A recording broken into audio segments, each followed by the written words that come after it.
Hello students, हम लोग करने वाले हैं class 11 math chapter number first that is sets और एक्सरसाइज 1.1 हम लोग शुरू करेंगे। चलिए स्टार्ट करते हैं।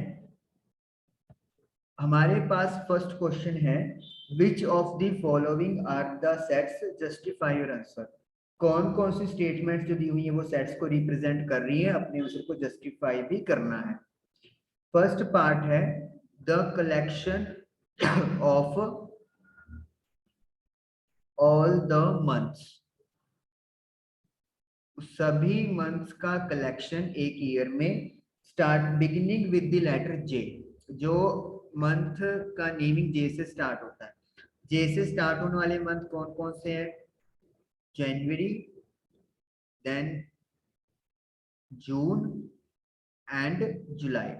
तो क्या ये एक सेट है? Yes, this is a set, क्योंकि ये आप कहीं भी दुनिया में चले जाओ, आप लोगों को अगर कोई भी कहेगा कि किसी भी साल के वो महीने बताओ जिनका स्टार्टिंग बिगिनिंग जे से होता है, तो हर किसी का आंसर यही होगा। तो इसीलिए yes, this is a set. जब हम लोग कलेक्शन की बात करते हैं चीजों की, कलेक्शन ऐसा होना चाहिए जो सबके लिए सेम हो, तब उन चीजों को या उस स्टेटमेंट को वी कॉल सेट। अगर कोई चीज मेरे अकॉर्डिंग कुछ और है, किसी और के अकॉर्डिंग कुछ और है, तो वो सेट नहीं हो सकता। सेट वो चीज होता है जिनका वेल डिफाइंड कलेक्शन होता है, मतलब पर्सन टू पर्सन जाने पे वो चीज या वो आंसर चेंज नहीं हो पाएगा। सेकंड पार्ट है इसका, the collection of 10 most talented writers. तो 10 most talented writers in India. तो टैलेंटेड राइटर्स की लिस्ट बनानी है 10 सबसे। अब देखिए, अब इसका जो आंसर है वो सबके लिए सेम नहीं हो सकता। राइटर्स जो है वो बहुत सारे टाइप के हैं, अलग अलग तरीके से वो कंटेंट अपना रिप्रेजेंट करते हैं। हो सकता है जो राइटर्स आपको पसंद हो, किसी और को वो राइटर्स में कुछ राइटर्स पसंद हो। तो इसका मतलब क्या है? ये कलेक्शन नहीं बन सकता जो वेल डिफाइंड हो, तो इसलिए ये एक सेट को रिप्रेजेंट नहीं करेगा, क्योंकि टैलेंट के लिए कोई भी वेल डेफिनेशन हमारे पास नहीं है। ओके, थर्ड पार्ट है, a team of 11 best cricket batsman in the world.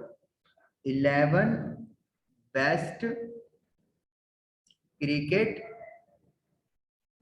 Batsman. अब ये भी एक सेट को रिप्रेजेंट कर रहा है? नहीं, बिल्कुल भी नहीं। अब आप ये नहीं कह सकते कि आईसीसी की रैंकिंग के हिसाब से चलेंगे हम लोग, ऐसा कुछ भी नहीं है। अगर हम लोग पर्सन टू पर्सन की बात करेंगे तो उनके लिए 11 बेस्ट क्रिकेटर्स अलग अलग होंगे। हम लोग अपने कंट्री के क्रिकेटर्स को ऑब्वियसली है बेस्ट मानेंगे, किसी और कंट्री वाले किसी और क्रिकेटर को बेस्ट मानेंगे। तो इस तरीके से कभी भी वो 11 की एक कॉमन लिस्ट नहीं बन सकती, तो इसीलिए ये भी एक सेट नहीं है। फोर्थ पार्ट है हमारे पास, collection of all boys in your class. अब आपकी क्लास के जितने भी बॉयज हैं उनका कलेक्शन। अब देखिए, अब आपकी क्लास जो है वो फिक्स क्लास है। सपोज कर लो उसमें 100 स्टूडेंट्स हैं और मान लो उसमें से 50 बॉयज है, तो वो 50 बॉयज कोई भी काउंट करे, वो 50 बॉयज वो सेम फिक्स रहेंगे। चाहे आप काउंट करो, चाहे कोई दूसरी कंट्री का काउंट करे, कुछ भी करे, वो बॉयज फिक्स रहेंगे, यानी कि उनको आप रिप्रेजेंट कर सकते हो एक वेल डिफाइंड ऑब्जेक्ट्स की तरह। तो इसीलिए ये एक सेट को रिप्रेजेंट करता है। फिफ्थ है, collection of all natural number less than 100। 100 से कम नेचुरल नंबर। 100 से कम नेचुरल नंबर कौन से होते हैं? 1 2 3 4 5 6, और 100 से कम यानी कि 99।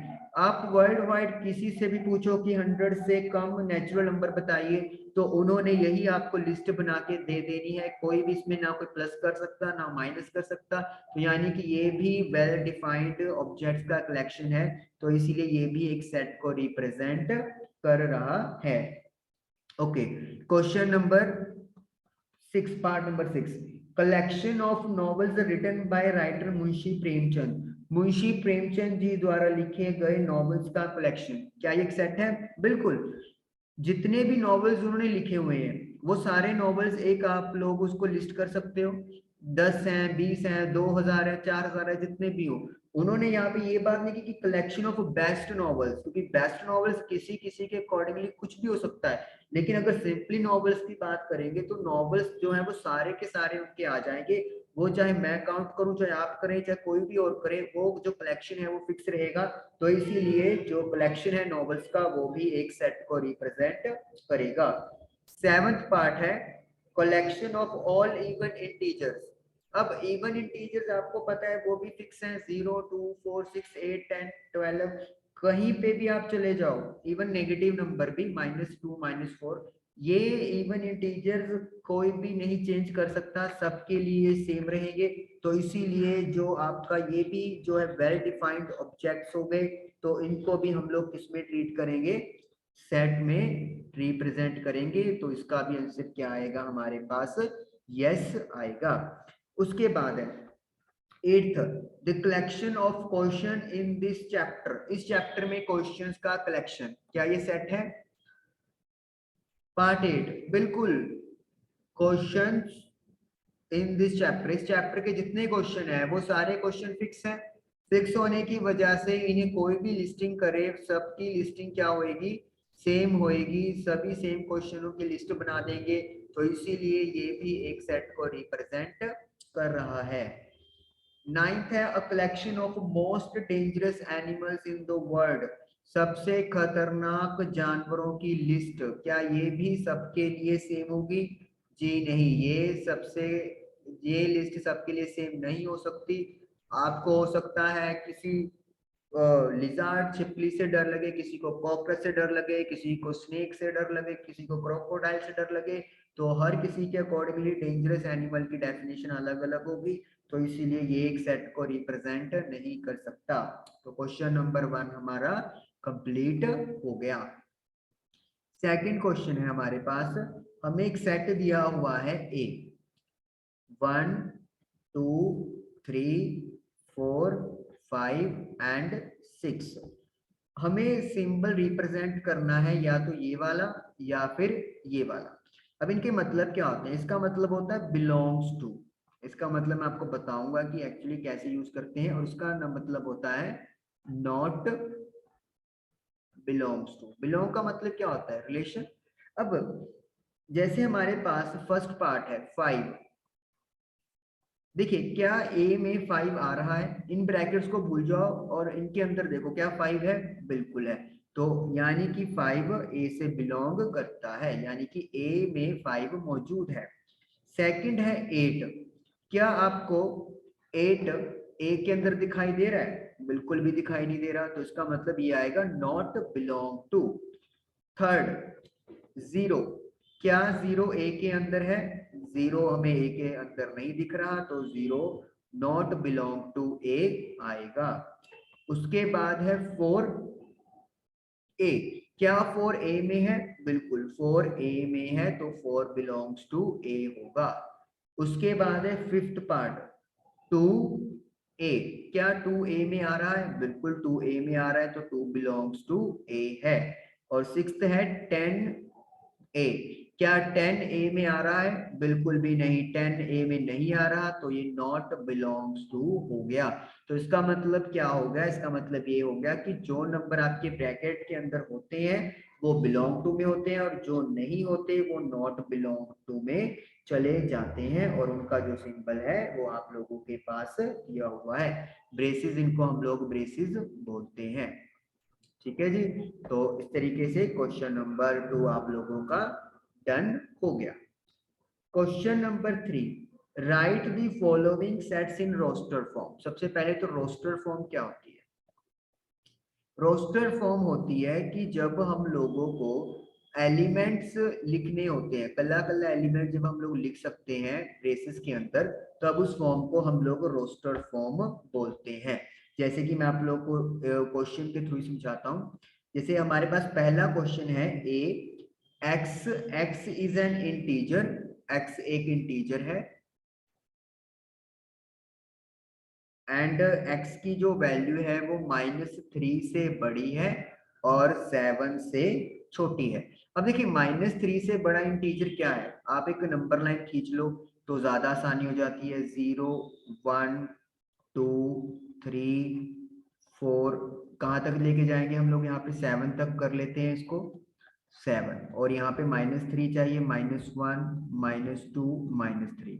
अब देखिए -3 से बड़ा इंटीजर क्या है, -2 -1 0 1, और 7 से छोटा इंटीजर 6 है, तो इसका मतलब हम लोग क्या लिखेंगे, -2 -1 0 1 2 3 4 5 6। तो इस तरीके से ये हमारा रोस्टर फॉर्म में पहला पार्ट लिख लिया।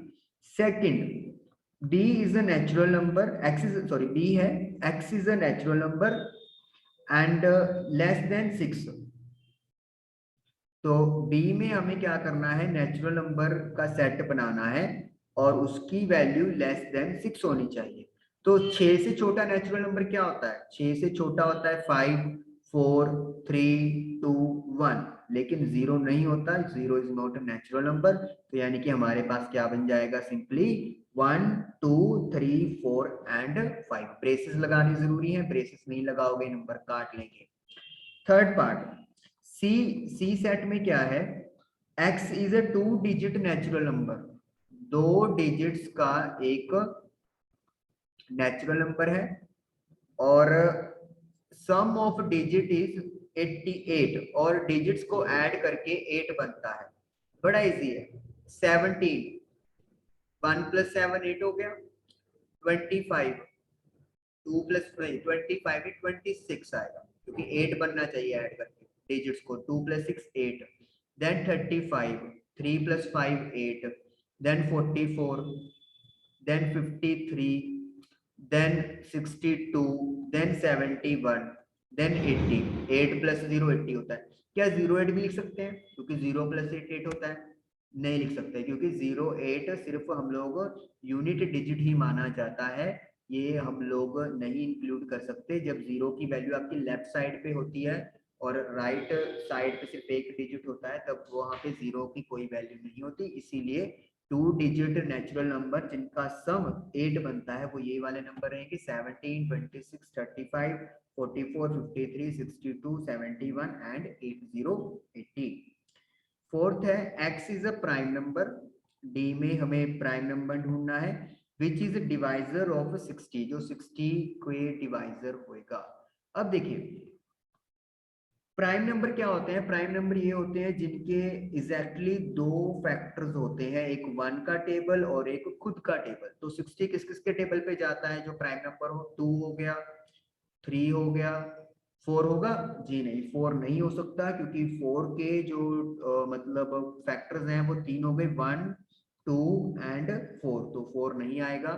देन 5, यस 5 आएगा, 6 नहीं आएगा, 7 8 9 10 भी नहीं आ सकता, 12 भी नहीं आ सकता, 30 भी नहीं आ सकता। तो उसका मतलब क्या है, सिर्फ यही वो 3 नंबर्स हैं जो प्राइम है और जो 60 के टेबल पर डिवीजर, 60 को अपने टेबल पे लेके आते हैं या 60 को डिवाइड कर सकते हैं। सेट ई है, all letters in the world trigonometry, trigonometry के अंदर आने वाले सभी लेटर्स। तो पहले तो ट्रिग्नोमेट्री ध्यान से लिखना है, ट्रिगोनो फिर मैट्री। अच्छा यहाँ पे अब देखिए कौन कौन से लेटर आ रहे हैं, एक तो टी आ गया, आर आ गया, आई आ गया, जी आ गया, ओ आ गया, एन आ गया, ओ दोबारा आ गया। तो ओ दोबारा आ गया तो ओ को दोबारा नहीं लिखना, एक ही बार लिखना होता है। एम आ गया, ई आ गया, टी लिख चुके हैं, आर लिख चुके हैं एंड वाई। तो this is the set of the all the letters of trigonometry. तो इस तरीके से हमारा 5th पार्ट डन हो गया। तो यहाँ से पता चलता है कि अगर 2 या 2 से बार आ रहा है ज्यादा तो सिर्फ एक ही बार हमें लिखना होता है।